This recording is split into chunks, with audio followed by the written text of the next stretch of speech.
Morning's newspaper headlines here in France with Flo Villemino. Hello there. Together. We're going to start off with a European story. French banks doing pretty well in these European stress tests. Absolutely. That's getting a lot of attention, especially in the business papers. Let's take a look at the front page of Les Echos. There's a lot of pride in Les Echos. France is, French banks are a good student in Europe. These stress tests, of course, were designed to measure the financial strength of banks and their ability to withstand a deteriorating economy. And all but one of France's 13 large financial institutions passed, and the bank that didn't pass was a minor bank, and it has fixed the problem since. So good news coming out of Europe for once. Recently, France has been getting quite a slap on the wrist for its budget deficit. Okay, well, I think probably a few of the viewers might be asking themselves, what are these tests exactly and how reliable are they? That's right, and how stressful are they? That's what Les Echos wonders. Seeing the good results, Les Echos is a little disappointed. Disappointed there weren't any bad surprises. Now, they're not being a party pooper here. I was going to say, that's a bit harsh. Yeah, no, what they're saying is it normal that the European authorities didn't catch any big fish in their net? Are we not repeating the fiasco of 2010 and 2011 when banks in Spain and in Ireland passed very similar tests only to fail later? Les Echos says we're going to have to wait a couple months to see. L'Humanité, the communist paper, doesn't believe any of this stress test nonsense. They say all this is designed to reassure markets. Yeah, they're not big fans of banks generally, are they? They're not big fans of banks, and you can see that on their front page today. They're saying that banks are actually threatening the world with a new major crisis, nothing less than a collapse of the world economy. Okay, some negative voices there, but I think some of the other papers are being more optimistic, aren't they? That's right. Le Parisien says your money is safe in French banks, and they have a very cute little French piggy bank there that's stacked with money. Now, they say that the fact that these banks pass these very complex tests with such high grades shows that without a doubt they are solid and well-armed. But Le Parisien says, does this mean that French banks are too safe? Maybe they're not taking enough risks. This is their editorial.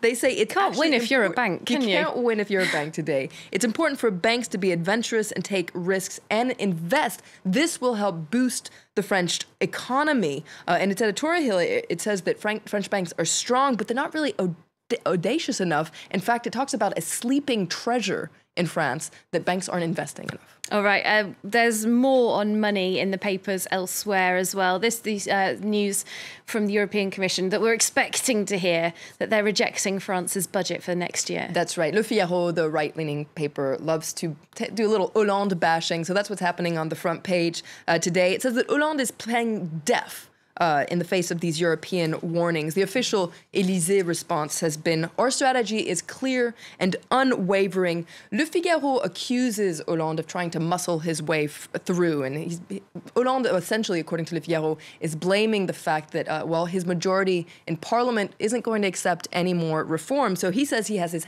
hands tied. Le Figaro says anything in parliament these days is a stress test for François Hollande. And even the left-leaning Libération paper is predicting, pretty much the demise of François Hollande's party. That's right. Let's take a look at the front page of Libération today. They say why the left could very well die. Now, this sounds pretty dramatic. Especially from a left-leaning newspaper. Especially from the main left-leaning paper here in France. This echoes something that the Prime Minister, Manuel Valls, said recently. He said that seeing how the far-right National Front Party is really gaining a lot of importance in French politics, well, this could mean the end of the left wing as we know it. So Libération went and asked left voters, what do they think? They carried out a poll, and Libé finds that indeed the left in general is incredibly fragmented into different families that are so divided they almost seem irreconcilable. So Libération says this really doesn't bode well for the future of the left in general. Okay, well, if you're looking for a hero, then look no further than L'Humanité newspaper.